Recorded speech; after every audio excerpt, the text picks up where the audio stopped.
Riding with me today is Dorky Dad, and we're going to talk about character release cadence. Now, there is going to be a blog post that you and I have not seen yet.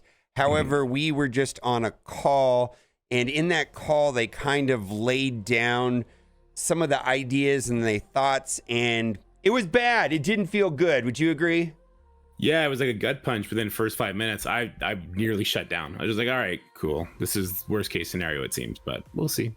All right, so before we get into some of the concepts and our recollection of the call is one, everything was given to us in a general way. There was an extreme avoidance on their part to have any very specific terms, and I'm expecting the blog post to also be written in that way. Would you agree that they were being very deliberate about that, right? Like they're not being super specific. They want the flexibility, right? Yeah, like they've been giving us vague, ominous warnings in the blog that went out, I believe it was yesterday. I expect whatever this blog is going to be just as vague and have people scratching their head, having even more questions than they will be getting answers. Okay, so let's talk about the Annihilator release, Gladiator and so on. That's a thing, and it's going to continue to be a thing. I don't know what to tell you. That's the direction they're going in. So tell me what you think about that and what they said and their reasoning for why they want to do it that way. Man, I hate it. I super hate it. Look, I make no bones about it. I'm a super heavy spender on one account. I dropped like $600 on Endgame Thanos, right? And then the other account, not so much. I ended up coring for Thanos and I unlocked Gore not too long ago. But I hear from so many people, and in the alliances that I'm in, the baby alliance that I'm in, people still haven't unlocked these characters yet. It's been 28 days for Gladiator. If you got the minimum drops, the pity system in the mouse, that wasn't enough. Now the event's happening. You'll finally unlock Gladiator, but it sounds like you're not guaranteed to get Gore or Thanos anytime soon, which is concerning to say the least, right? Yeah, and they haven't fine-tuned any specifics, nor do I think they're going to give us numbers, but this idea that a free-to-play player may not unlock the character for a month or 60 days, it is going to be a thing going forward. Did you get anything other than that? I was like, oh, this is a thing, right? That's what I got out of the call is like, yes.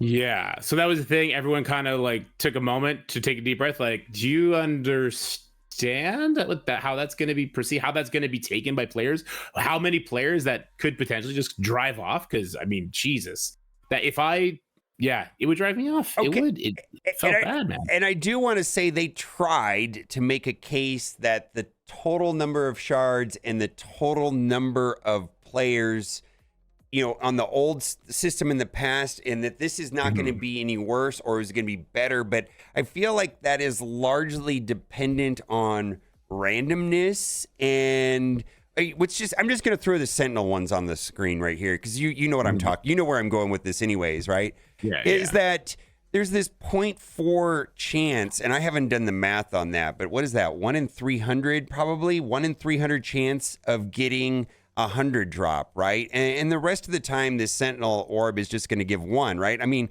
I've opened maybe 10 of these so far, and I've got nothing but 1s, right? And it's and I'm going to have to open up 300 of them to get 100 drop. And for me, it kind of rang hollow that, they were pointing to the fact that some players are going to be getting this 100 drop and getting unlocks, and technically more free-to-play players are going to be unlocking the character in the first week. I'm like, so what? It's random, right? Yeah, I mean, it's completely random. There was a lot of talk about they didn't want highly engaged players to not unlock the characters, and we're going to talk about like missing, flash events here in a second, I'm sure. But they talked about they didn't want the highly engaged players to be any worse off. And they talked about like the super unengaged players that might log in once here or there, like it is what it is for them. But they're including those super unengaged players in this number of, hey, there's more shards in the community, where it could be somebody logs in once every third day, and they collect 3 of their arena rewards, and then they're opening up 30 over time, and maybe it's those people that are hitting the 100 drop, which is skewing the numbers. Also, they included cores in the total shard count, which is boggles my mind that you could do that, because you got to understand the Illuminati team was presented as a legendary unlock team. They're also presented as a, hey, if you don't have Hank and Shuri, you're not getting Captain Britain and you're going to be screwed at a Crucible. Lots of people cored for that. And then the Annihilator team, another legendary input team, and also an arena team. There was so many carrots for people to use whatever hoarded cores they could have had during this time. It doesn't seem like the numbers add up to me. That was my initial gut feel. It was like a gut punch. Oh, you're using bad stats to try and justify this. The stats didn't make sense to me because they couldn't give us numbers. They were giving us percentages, but the percentages just looked weird. And okay, so I will say the only two good things that I could think of off the top of my head is they're giving us a lot more cores from the arena, right? And I feel like that's going to be a thing, knowing when to core a character. Is this character worth coring? I mean, this is going to be an actual strategy. There are a lot more cores out there, but I think you're just going to have to do it going forward if you want to get a character relatively quickly. They did say that their intent was to have one character per team to have like a traditional unlock event, but they really were kind of vague. But what I got from it is this Annihilator's release is going to be a thing going forward. It is more, they're going to tweak it and they're going to do some things to it. But I go on Reddit, and you said the same thing. I go on Reddit and I see 2 out of the top 10 posts every single day are about these orb rates and not having the character unlocked and not being thrilled. The second thing that they said, which was goodish, and I don't think they're going to put this in writing, but like what happened with Shattered Dimension being locked out by Annihilators, they don't want that. They do not want people to be paywalled out of events because they got bad orb rates. We'll see. And I don't think they're gonna. We'll see, right? I mean, what are we supposed to say about that, right? Well, I probed him on that in a different regard. Okay, so Shattered Dimension, you're saying like it shouldn't be that you're gonna get locked out if you don't spend money. Like they're gonna wait until that one character, the patch or whatever, is needed to round out that team. You're gonna be able to do Shattered Dimension. It might be 10, 20 times harder, but you're gonna be able to get in there and at least attempt it. That's all people have been asking for. Is like, hey, just don't paywall people out of actually trying the content. But I brought it a step further. I'm like, hey, you also have these events. Use XYZ in War. Use XYZ in Crucible. And if you don't have these characters at all, how is this going to affect the monthly meta item and stuff like that? I said, don't worry about that. That's not going to be the case. That's not the intention of this. They gave those concessions. Well, we'll see, but we're going to talk about legendary characters because at the end of this video. But I'm going to tell you right now, paywall, yes. Like they were like, yes, we're going to paywall legendary characters. I was like, and they're not moving away from that, from what I could see. All right, so here's so I think they talked about what they were trying to do, and boy, we were talking about this right before we talked for like 3-4 minutes before we started shooting this, and you were like, yeah, I don't like the word that you just used there, because I referred to light spenders, or I don't know how to. $80 a month is not a light spender. $80 is not a light spender. That is a heavy spender. But it sounded like to me, and that they were trying to incentivize and add value to the type of spenders that are spending about $1 a month. Did I say that correctly?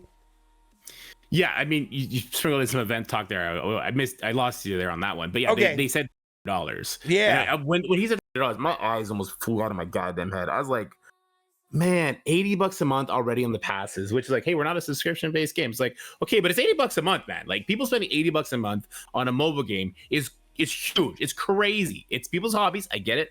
Money is relative to your life situation. I get all that. Right. The numerical amount of people in the world that want to drop $80 a month on a mobile game, it's got to be a small number. The numerical number of people in the world that want to drop $100 on a mobile game is crazy. I just started picking up WoW again. It's $20 a month for the subscription. Like, it's crazy. It's a video game. I understand hobbies. I could buy Black Myth Wukong for $90 and I have 40 hours of play. Like, it seems so out of touch to me. It's so out of touch. I mean, I think the way that they said it, and I could be wrong, is that they were trying to add value to those type of spenders that were spending about $10.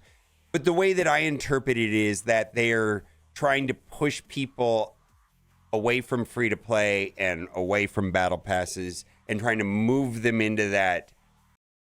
I mean, that is what's happening, right? I mean, in some ways, like these events, you know, if you don't unlock the character on the day one with an offer, which is $50, you know, minimum nowadays, and then what, right? And then what they did with Captain Britain, and that's going to be a thing too, right? Like they're not.